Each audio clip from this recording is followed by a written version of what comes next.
Have that problem be such a big problem and the value of you solving that, if it's $7 or $17, whatever, and your ads are solely towards talking about and solving that one problem. Not all the other 7 that you're upselling them or talking about later. They're just starting that journey with you. And so that $7, $17, $27, whatever the first low ticket thing is, it's just to get them in the ecosystem. Hey, what's up, guys? Welcome back to the pod. And in this episode, we're going to be covering how to actually craft a great offer. You know, it's been very, very viral in recent years to just put everything together, sell everything, and package it all up and call that an offer, whether you can deliver on it or not. So we're really going to be covering the essentials needed for a great offer, because my partner Los and I, we have scaled many different offers, and we've won multiple ClickFunnels X award or whatever, where you do over 10 million in sales as well. And so there's components to it without having to promise everything just to stand out on more service drag.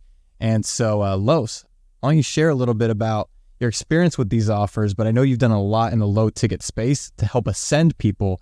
So I know a lot of people want to do that. So let's jam on it. So the reality about ascension offers is when you get it right, you have unlimited leads. The hard part is getting it right. And a lot of people just...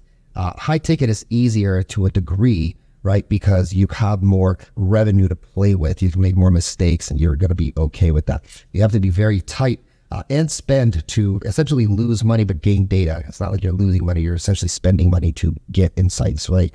And it all really depends on testing and the flow of it, right? So there's different types of low ticket ascension offers. And typically you're going to see something that is a book on free plus shipping. That's going to go into another 1 or 2 minimum more upsell offers, right? Or you're going to see something that's kind of like it's called a tripwire basically, which is a $7 to $17 kind of like smaller offer that gets someone started with one problem that is being solved. Usually the upsell is speed and automation. How do I get speed and automation to what I just purchased, right? And then after that, you go a little bit more in depth with the full process, the whole system inside of it. If you craft that, you're basically building a ladder that is logical inside of that person's brain, right? Because what people do a lot of times is they will create something and say, I've got a $7 book on how to do ads. And then I've got marketing black book on everything else in the world for $300. That's not really going to solve the problem. It can be in there at the end because it's the least it's the most robust, but it's the least logical in that step. So your steps have to be very simple. Solve a problem, speed and automation, and then in-depth and insights. The last one you can do is some sort of conversation into an application or some sort of event that you can get people live to in some sort of workshop, intensive capacity. When you do these, you have a lot more success, because the problem is, like I said, people do a lot of things. They have a lot of offers. They're like, yeah, just put them all in and make it cheap. We'll get a lot of success. You will not have a lot of success doing that, because your offer might, even if it's good, it's inefficient. It's inefficient logically to that person's like upsell system, right? They're buying something and they're like, oh man, that would be easier if I had this little tool that helped me do this. Oh man, like, yeah, I'm going to end up needing this, and this is a sale, and they'll do a break of like 2 payments of this. Okay, that makes sense, instead of just like shoving things down people's throat. The last thing I'll say to this too is you've got to sell to the person, not what you think is right? I call it like chocolate vegetables. You sell something that people want, but you give them what they need, right? The reason, for example, like we had a offer one time for email marketing. It's what they need. No one wants that. But if you said influencer marketing or ads or like scale, that's hot. They want that. So put that in front and then build a ascension that supports that, and then an email sequence that takes them to a training on how all these things are worthless if they don't have a lifetime value and this and that. And so that's a deeper part, getting into webinars and VSLs, etc., because you kind of connect all of these things together. So there's a lot of variations of how to do things, but the connection doesn't matter as much as the context first. Gotcha. Yeah. So obviously a lot there, but the main point of the low ticket ascension funnel is to have that problem be such a big problem and the value of you solving that, if it's $7 or $17, whatever, and your ads are solely towards talking about and solving that one problem. Not all the other 7 that you're upselling them or talking about later. they're just starting that journey with you. And so that $7, $17, $27, whatever the first low ticket thing is, it's just to get them in the ecosystem. So again, books is a really, really popular one with some of the big influencers that we work with out there. But I think you did a really great job of explaining the low ticket side. And so again, just to recap, you start with that first problem, then you go into the next logical ascension step. Again, want to have that delta, want to have that value discrepancy between the problem that you just solved and what problem did that actually just create.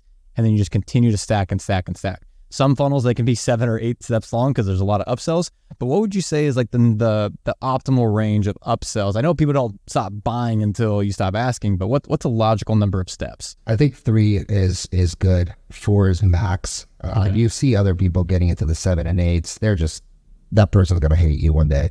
You know what I mean? There's just too much stuff. I like 3 or 4 because I want to try to end it too with some sort of extra value that maybe comes on a webinar or some other free thing that continues that conversation and education.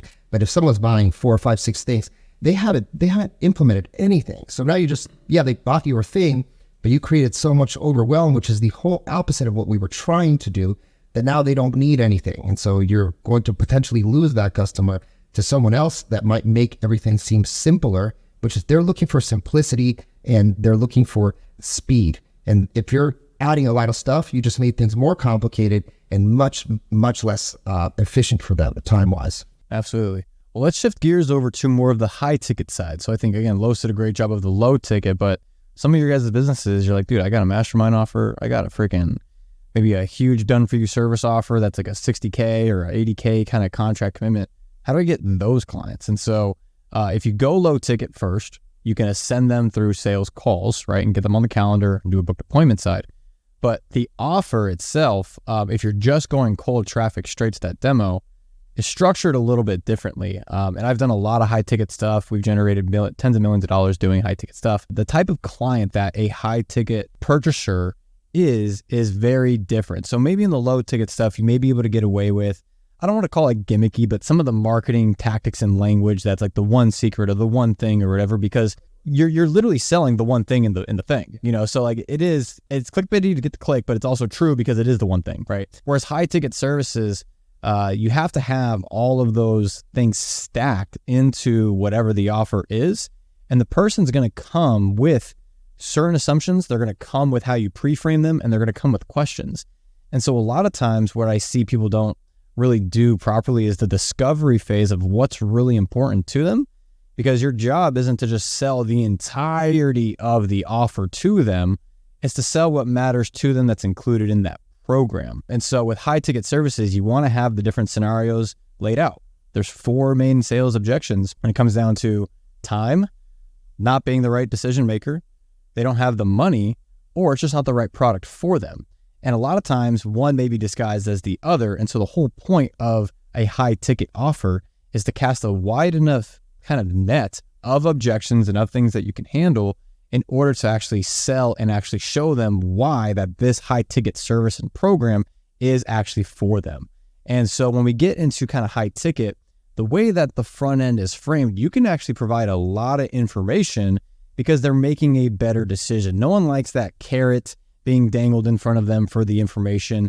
Condense the amount of information in your VSLs, condense it in the pre-call videos, condense it in the resources you give them. So when they come to the call, it makes the sale a lot easier, and then it's all about the emotions. So that's where the objections come in, the discovery kind of comes in. But that's where I've felt a lot of the high ticket offerings, you can run them to those calls, and it's really dependent on that sales rep to understand marketing material and what else is out there. So having them study it, having them understand what the other alternatives are and the consequences of those alternatives to then tie it back to why you guys are better is typically what makes those high ticket services scale. Because once you have a high ticket offer that's running, people are going to try and rip you. They're going to try and rip your ad. They're going to try and make it sound the same. So you really have to know those differentiating points on that sales call to get them over. That is 100% going to happen always. Absolutely. Even with the low ticket stuff. Yeah, 100%. Yeah. The low ticket's more fun to watch people try to do because they don't understand how hard it is to really get something to run. And they just they're not going to spend the amount of money. One time they spent like